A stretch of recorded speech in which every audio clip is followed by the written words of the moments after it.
Someone asks if you are planning for retirement. You say yes. You are not wrong. You have something, a business, a property, an account, a plan someone described to you once. You have been building around it for years. You have never run the number, not completely, not the actual number, what it will produce, what it is actually worth, what it assumes about the years between now and then. You have run the feeling of the number. That is different. Having a plan is not the same as knowing if the plan works. Most people never check. Not because they are not serious, because the plan feels real enough not to question. Between the 4 people in this video, $1.4 million. In the difference between the number they carried and the number that was actually there, none of them knew. None of them had stopped building long enough to check. Frank built his for 22 years. Karen built hers for 17. Dennis stayed for 28. Michael contributed every month for 23. None of them were careless. None of them were finished. Frank's number is the kind that changes what you thought the last 22 years were for. Karen's is the kind that takes 4 hours to calculate and a long time to accept. Dennis's was in the drawer the whole time. Michael wrote 3 on a form in 2001 and never changed it. This is what the number looked like when they finally checked. Frank DeLuca started the business in the spring of 2001. He had been working for someone else's landscaping company for 9 years. He knew the work, he knew the clients. He knew that the man he worked for was not doing it right, and he had spent 9 years thinking about how he would do it differently. He borrowed $14,000 from his father-in-law. He bought a used truck, a 2000 F-250 with 112,000 miles on it, a trailer, and enough equipment to start. He had 11 clients on the first day, people who said they would follow him if he ever went out on his own. He went out on his own. By the end of the first year, he had 31 clients and 2 part-time helpers. By the 3rd year, he had a second truck, 2 full-time employees, and a reputation in 3 counties that took years to build and would take years to damage. He was good at what he did. The number Frank carried was $400,000. He had not calculated it from a formula. He had arrived at it the way you arrive at the value of something you have built yourself, by feel, by knowing the hours, by adding up the equipment and the client list and the reputation and the years of his own labor that had gone into making it what it was. $400,000 was what it would take to make him feel that the 22 years were worth leaving. That was the number. It had always been the number. He told Carol once. They were at the kitchen table after dinner, a Tuesday in October, the year they paid off the house. She asked him if he had ever had it formally valued. He said no, but he knew what he had. She looked at him for a moment. Then she carried the plates to the sink and turned on the water. She had not asked again.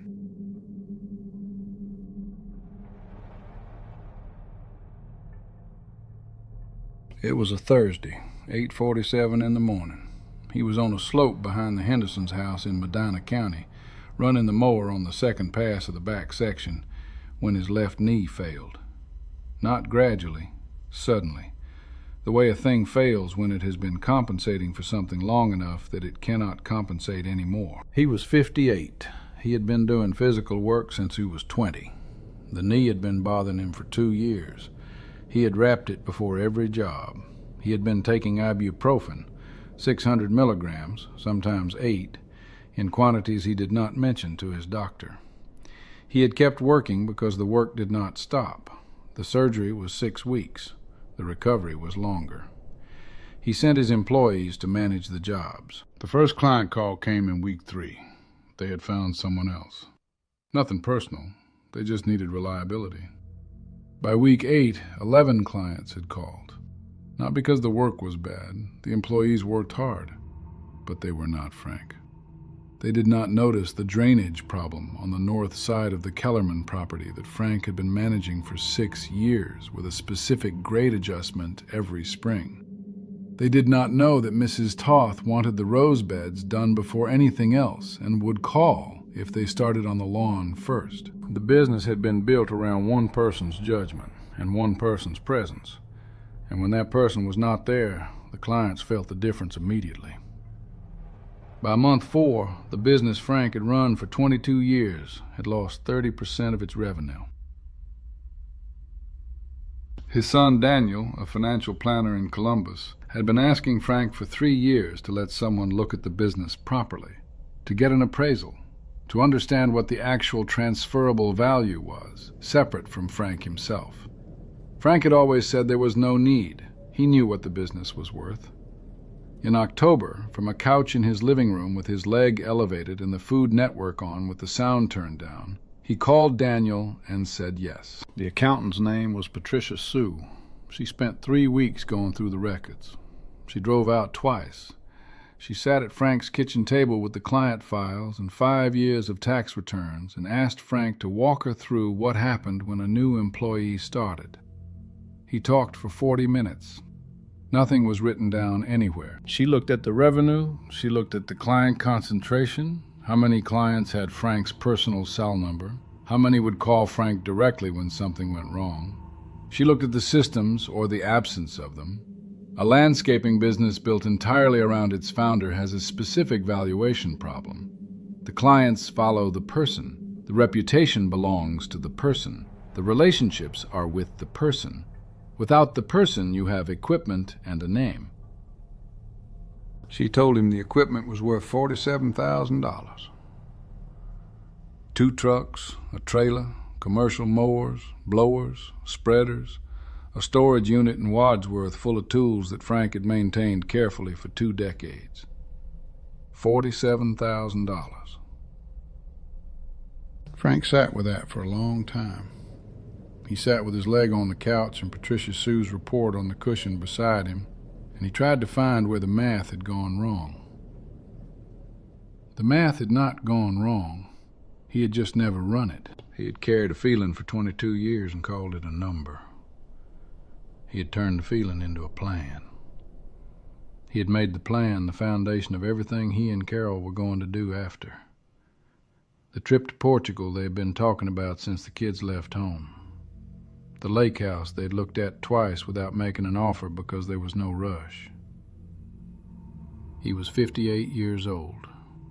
He had $47,000 and a knee that would never be what it was before. He did not call Carol in from the garden. He sat there until the Food Network went to commercials. Then he folded the report along its original creases and put it in the inside pocket of the green Carhartt jacket hanging by the back door. It is still there. Carol has not asked what it is.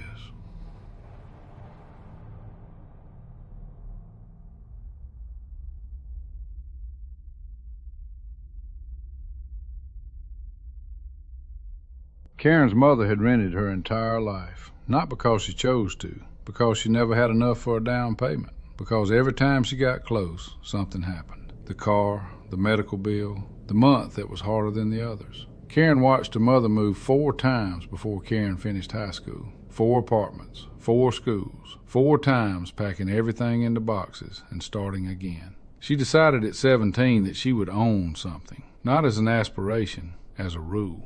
The last move was in November of 1987. Karen was 17. They rented a U-Haul on a Saturday morning and loaded it in the cold. Karen's mother counted the cash for the deposit twice, standing in the parking lot of the new building with her coat still open because she had been moving boxes and was warm from it. She counted it twice and then put it in the zippered pocket of her purse. She did not say anything when she zipped it. Karen heard the sound of that zipper and did not say anything either. When the divorce came through in 2005, when she was 42, and the house they had shared went to him because his name was on the mortgage, and her lawyer said fighting it would cost more than it was worth, she sat in the parking lot of the Applebee's on Route 30 for 40 minutes. Then she drove to the Barnes & Noble on Calumet. She went to the personal finance section and took out every book with real estate in the title. She bought 3 without reading the back covers. She was not going to rent. She was not going to be her mother. She was going to own things.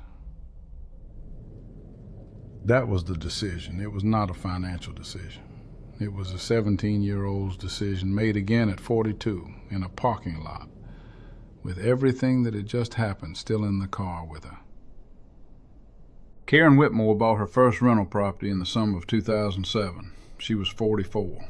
Buy, hold, rent. Let the tenants pay down the mortgage while the property appreciates. In 20 years, you have an asset and an income stream. In 20 years, you have a retirement. The first property was a 3-bedroom on Birch Street in Hammond. She put 20% down, $61,000, most of what she had saved since the divorce. She found tenants within 6 weeks. The first month, the rent covered the mortgage with $340 left over. $340 for doing almost nothing. She bought the second property in 2011, the third in 2014. The number Karen carried was the gross rent. 3 properties, combined rental income of $4,100 a month. She added it in the car at red lights. She added it at her desk on slow afternoons. She added it at 2 in the morning when the anxiety about the future made the ceiling feel closer than it was. $4,100 a month. That number was the answer to every question she had been asking since 1987. What Karen did not have was the real number, not the gross, the net.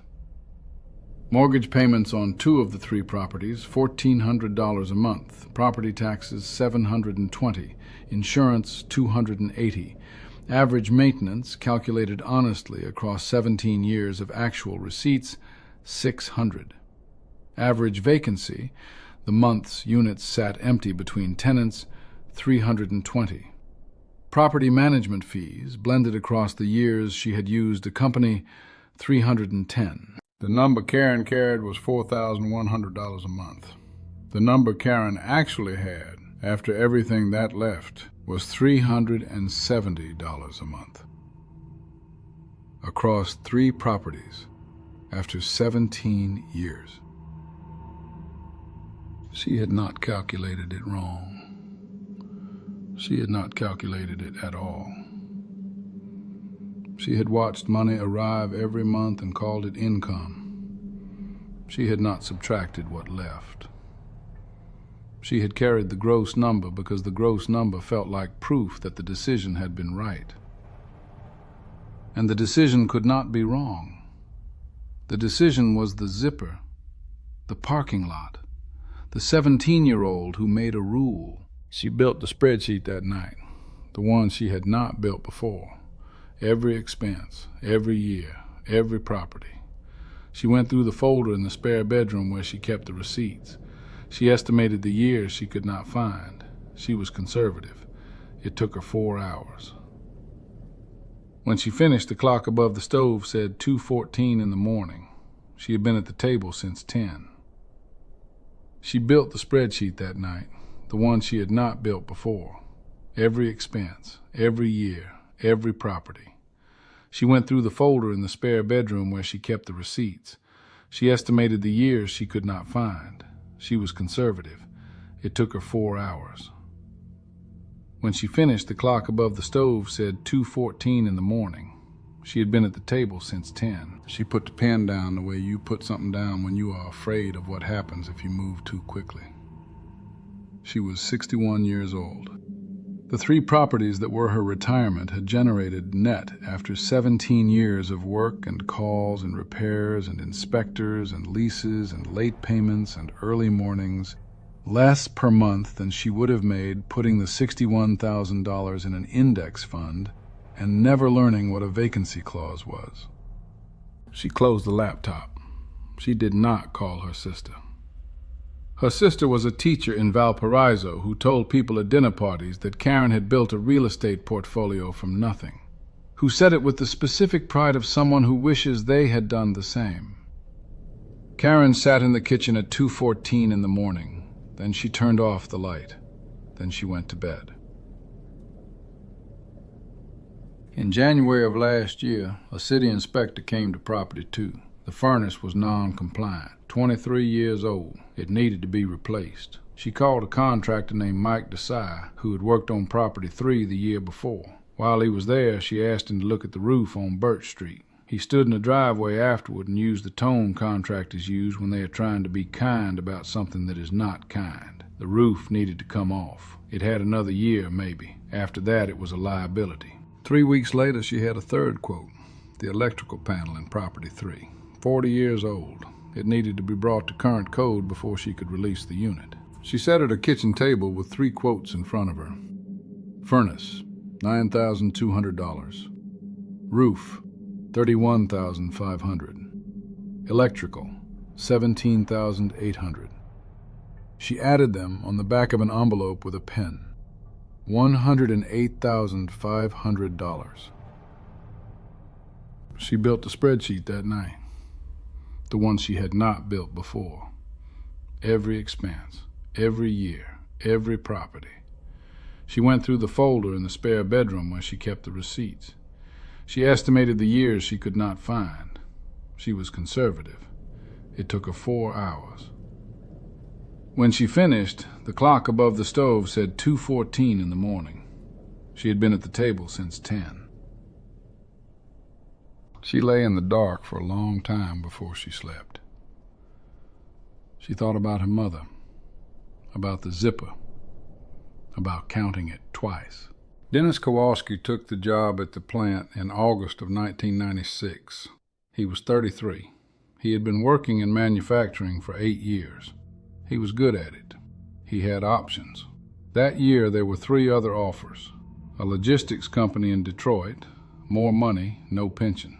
A supervisor role in Pontiac, more responsibility, no pension. A position in Grand Rapids, a 401k, not a pension. Not the same thing. His father had worked for the county for 31 years and retired on a pension. His grandfather had worked for the railroad. They had both known from the first day what they were going to receive at the end. They had planned around it. They had built lives sized to fit it. Dennis wanted that. The certainty. The number that did not depend on the market or his own decisions or whether he had been paying enough attention. He took the plant job. He started on a Monday. He was at his desk by 6:55. The orientation was that Thursday afternoon, a conference room on the second floor with fluorescent lights that hummed. The HR woman's name was Linda. She had laminated handouts and spoke fast in the way people speak when they have given the same presentation too many times. Near the end, she mentioned the pension. She gave a rough example, an illustration of what a long-term employee might receive. She said the actual number depended on years of service and final salary and the plan's specific formula. She said a figure.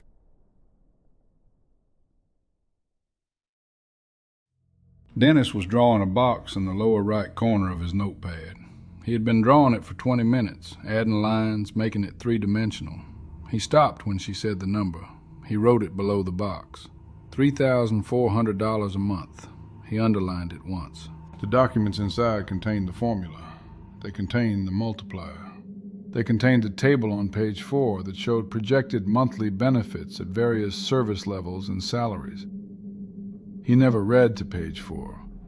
He already knew the number. The documents inside contained the formula. They contained the multiplier.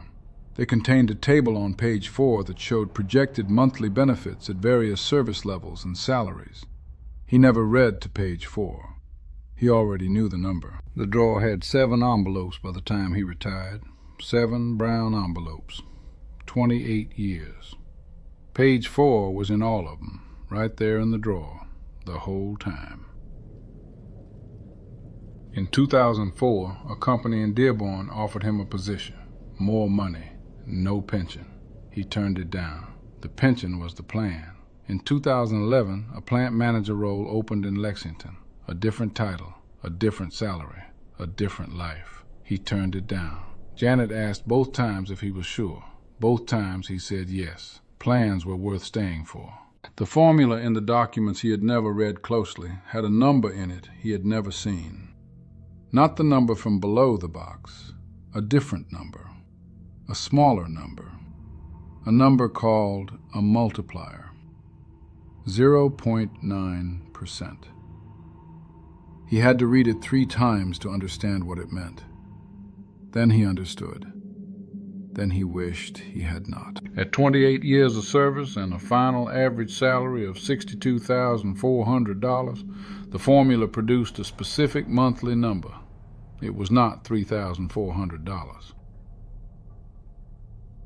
In February of this year, the plant announced early retirement packages. Dennis called the pension benefits line the morning after the announcement. 7:40 in the morning. He had his pen ready. He was going to confirm the number and then sit with Janet and begin planning what came next. The woman who answered asked for his employee ID and date of birth. He heard typing. She told him the number. $1,112 a month. Dennis asked her to repeat it. She did. He asked if there was a calculation error. She said she would check. He was on hold for 11 minutes. The kitchen ceiling had a water stain above the light fixture, a small brown oval the size of a dinner plate. It had appeared after the ice storm 2 winters ago. He had bought the materials to fix it and put them in the garage. He looked at the stain for 11 minutes. She came back. There was no error. $1,112 a month. Not the number from below the box. Not the number he had given Janet. Not the number that explained Dearborn. Not the number that explained Lexington. Not the number that explained 28 years. He understood, standing in the kitchen with his hand still on the phone, what had happened. Linda had given an example, an illustration, not a guarantee, not a projection, a rough figure for a group of new employees in a room with humming lights. He had written it below a box and underlined it once, and then he had put it in a drawer 7 times and never read past the first page. The real number had been on page 4 every time. Janet was in the backyard. He could see her through the window. She was kneeling by the raised cedar bed she had built the previous summer, pulling weeds from between the garlic shoots. She moved slowly the way she moved now when her back was bothering her, which was most mornings. He stood at the window. He thought about Dearborn. He thought about Lexington.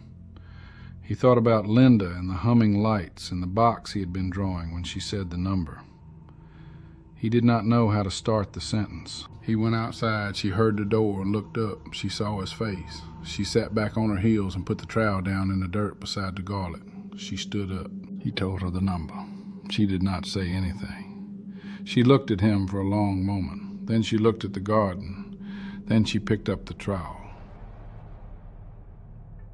Then she went back to the weeds. He stood there for a while. Then he went back inside.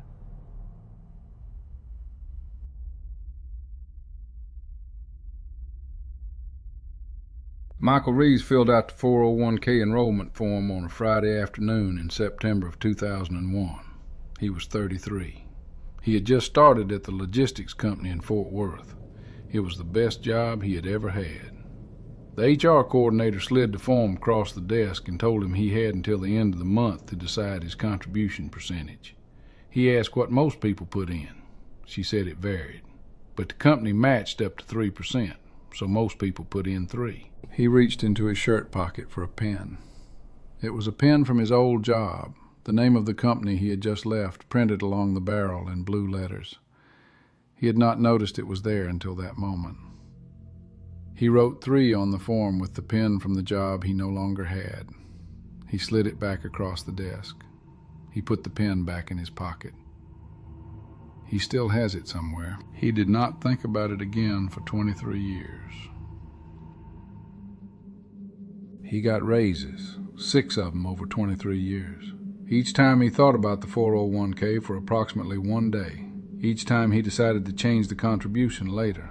There was always a reason later was better. The mortgage was higher than expected. The twins needed braces. The truck needed a transmission. Later kept arriving, and the 3% stayed. He also did not touch the fund allocation. In 2003, he had logged into the account portal for the first time and moved everything into the moderate risk portfolio. He was 35. Moderate seemed right for 35. It seemed responsible. It seemed like the kind of decision a person who was thinking about the future would make. He logged out and did not log back in for 11 years. When he did log in 2014, the balance was higher than he expected. He felt good about that. He logged out again. His daughter Sarah got engaged in March of last year. Her fiancé was a financial planner named Greg. Greg was 29 and knew things about money that Michael had not learned by 56. At the engagement dinner, Greg asked Michael how his retirement was looking. Michael said fine. He said he had been putting money away for 23 years. Greg asked what percentage. Michael said 3. Greg was quiet for a moment in the specific way people are quiet when they are deciding whether to say something. Sarah looked at Greg. Greg looked at Michael. He said he would like to sit down with Michael before the wedding if Michael was open to it, just to take a look, no obligation, as a gift. Michael said sure. He did not think there was anything to find. They met at Greg's office on a Tuesday morning in April. The office was in a low building off I-30 with a parking lot full of pickup trucks. Michael sat across from Greg's desk with a coffee he had not touched.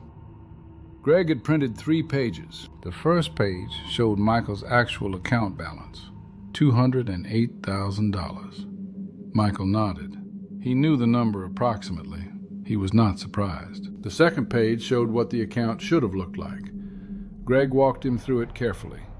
3% contribution with 3% employer match, 6% of salary going in every year, over 23 years, with the raises factored in, with the moderate allocation that had become increasingly conservative as the years passed because moderate in 2003 meant something different than moderate now, with the market returns he had actually received versus the market returns he would have received in a growth allocation appropriate for someone who started at 33 and was not retiring until 67. The number on the second page was $640,000. Michael looked at the 2 numbers for a long time. 208,000. 640,000. He asked Greg which number was based on what he had actually done. Greg pointed to the first one. Michael asked which number was based on what he could have done, without making any extraordinary decisions, without timing the market, without becoming a financial expert, just increasing the contribution when his salary went up and keeping an allocation appropriate for his age. Greg pointed to the second one. The difference between the 2 numbers was $432,000. Michael had not done anything wrong. He had enrolled in the plan on the day he was supposed to. He had contributed every month for 23 years without missing a single paycheck. He had checked the balance enough times to know it was growing. He had just never adjusted anything. He had set it in 2001 and let it run. He had assumed that running was the same as working. He picked up the coffee. It was cold. He put it down.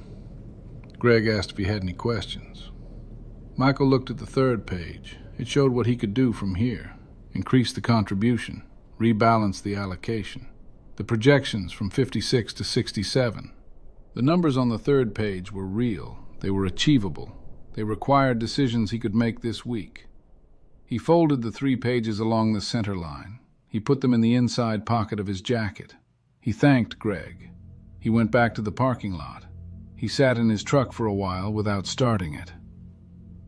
He thought about the form, the Friday afternoon, the HR coordinator, the question he had asked. What do most people put in? She had told him, and he had done exactly that. He had done what most people did, for 23 years. He started the truck and pulled out of the lot and did not call Sarah on the way home. He called her that night after dinner. He did not mention the $432,000. He told her Greg seemed like a good man.